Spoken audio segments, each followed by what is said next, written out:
Taekwondo today looks clean, fast, almost like a game of speed and precision. But what if I told you it wasn't built that way? What you see in the Olympics is only half the story. The original Taekwondo, born from Korea's 9 kwans, was raw, dangerous, and designed for real combat. We're talking elbow strikes, throws, sweeps, techniques meant to end fights, not score points. So what happened to them? Why were they removed? And how brutal were they to begin with? In today's video, we're breaking down 8 Taekwondo techniques so dangerous they were banned forever and how they shaped the evolution of this martial art. Make sure you hit subscribe and turn on notifications because what you're about to see, most people were never meant to learn. Number 8. Leg sweeps and reaping techniques, yap chagi. Let me ask you this. What happens when you don't attack the body, but the base holding it up? In early Taekwondo and its ancestor Taekyon, sweeps were everywhere. Fighters used fluid footwork to knock opponents off balance, sending them crashing to the ground. On the street, one clean sweep followed by strikes can end a fight instantly. But in competition, that changes everything. Sweeps create uncontrolled falls, head injuries, broken arms, dangerous collisions, and worse, they turn fast-paced striking matches into slow, messy grappling exchanges. That's not what Taekwondo wanted to become. Then there's yap chagi, a powerful sidekick, legal to the body, but devastating when aimed at the knee. One precise shot can tear ligaments or shatter the joint completely. So the decision was clear. To protect fighters and preserve the art's identity, anything targeting the legs was banned. Number 7. Knee strikes, murap chigi. Now ask yourself, what happens when one of the hardest bones in your body drives upward with your full weight behind it? In traditional Taekwondo, knee strikes were brutal and effective. Fighters used straight knees to the body, curved knees to the head in clinch range, even flying knees. The logic was simple.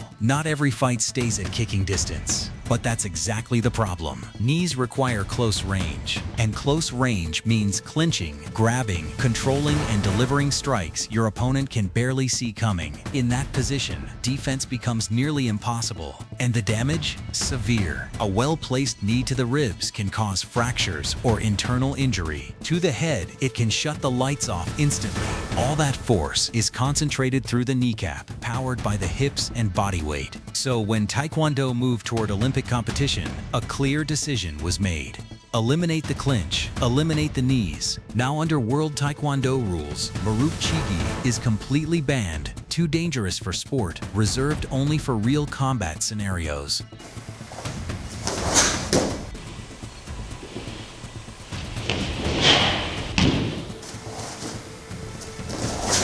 Number 6. Elbow strikes, palgup chigi. In traditional Taekwondo, this wasn't just another technique. It was a core close-range weapon taught across the original kwans, heavily influenced by early karate systems. Your elbow is one of the hardest points on the human body. Unlike a punch, it concentrates force into a small, bone-dense surface, making it capable of deep cuts, facial fractures, and even knockouts. Techniques like spinning elbows or downward strikes generate full-body torque, delivering far more impact than standard punches. So why was it banned? Simple.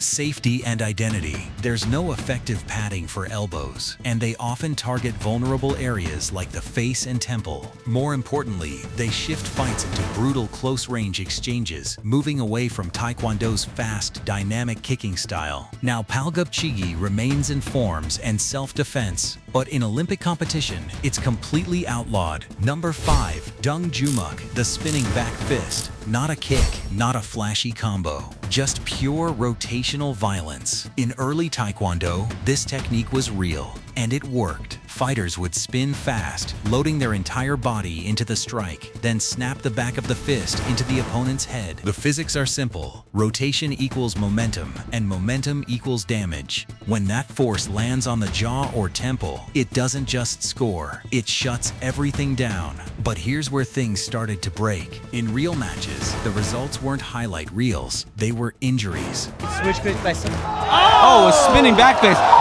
Knock! Fighters getting dropped with concussions, faces breaking, orbital bones collapsing under a strike that's hard to see and even harder to defend. And there was another issue: control. During the spin, vision disappears. For a split second, you're blind. That means the strike can land anywhere, including the back of the head or neck. So Taekwondo made a choice. If it wanted to survive as a global sport, this had to go. Now, Dung Jumuk still exists, but only outside the ring, where rules don't exist either.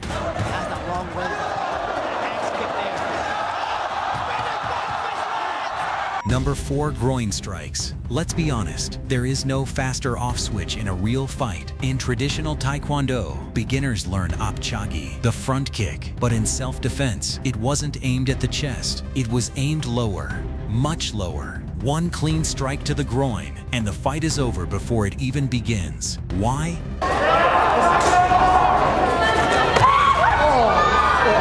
Because the damage isn't just pain, it's biological shutdown. A full-force Taekwondo kick to the groin can cause testicular rupture, internal bleeding, and immediate loss of motor control. The body reacts violently, sharp abdominal pain, nausea, collapse.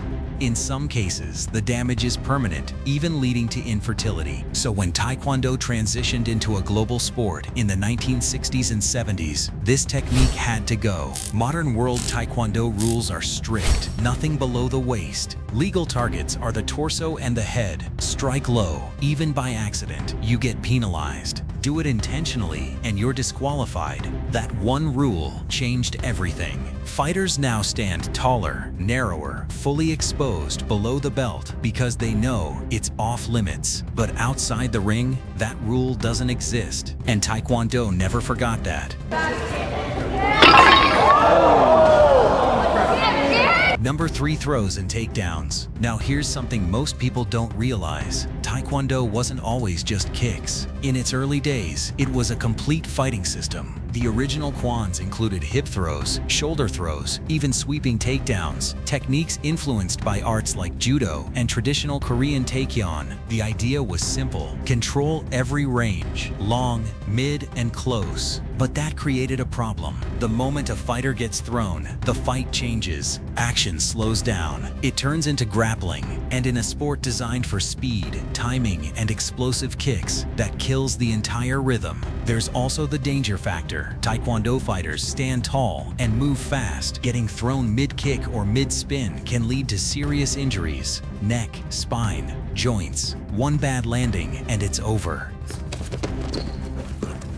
So when World Taekwondo was formed in 1973, a line was drawn.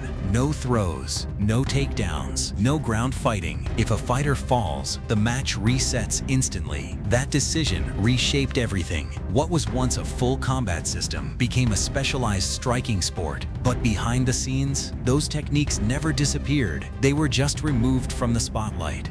Big step with his back leg, slides in deep, this here, and I'm gonna drive that way. Finish on top. Number 2, attacking a downed opponent. Sounds obvious, right?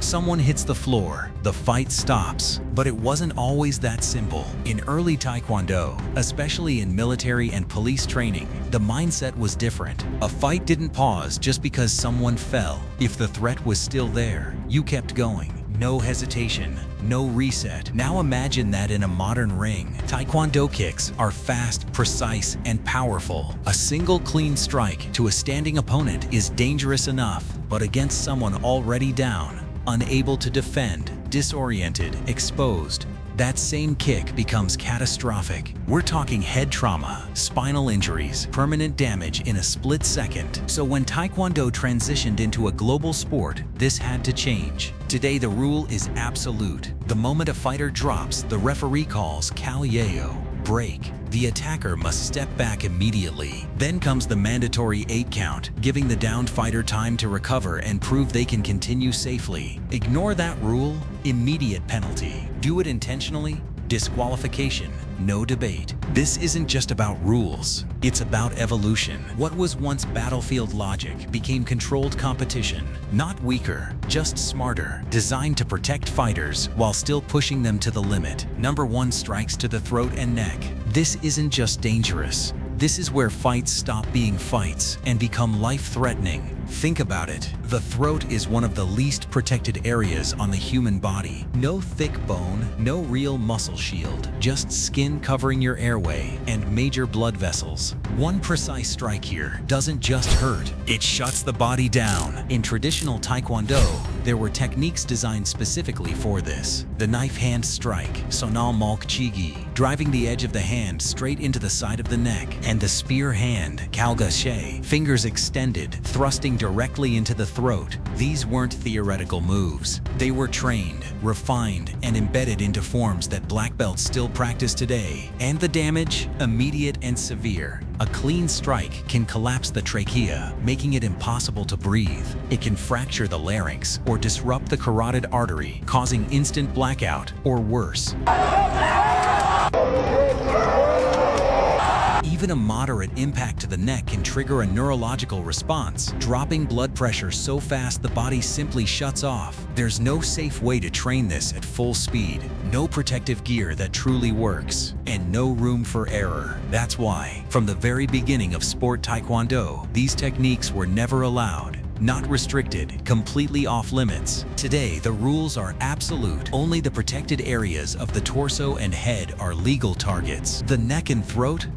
Untouchable. Even accidental contact stops the match immediately. Because this is the line. The difference between a martial art built for survival and a sport designed to keep its fighters alive. Here's the truth most people never hear. Some techniques weren't erased, they were preserved. Everything you've seen, elbows, sweeps, knees, spinning back fists, groin strikes, throws, even throat attacks. These weren't accidents. They were part of Taekwondo's original DNA, built for real combat, not just competition. But as Taekwondo stepped onto the Olympic stage, it had to evolve, safer, faster, more watchable. So the art split in two. One became a global sport, clean, explosive, built around high-level kicking. The other stayed in the shadows, raw, complete, and designed for survival. So which one is the real Taekwondo? That's the wrong question, because one entertains the world and the other prepares you for it. So that's the truth. Taekwondo used to be much more dangerous than what you see today. Many techniques were removed to keep fighters safe and make the sport fair. If you enjoyed this video and learned something new, hit subscribe and turn on notifications for more martial arts content. Thanks for watching, and see you in the next video.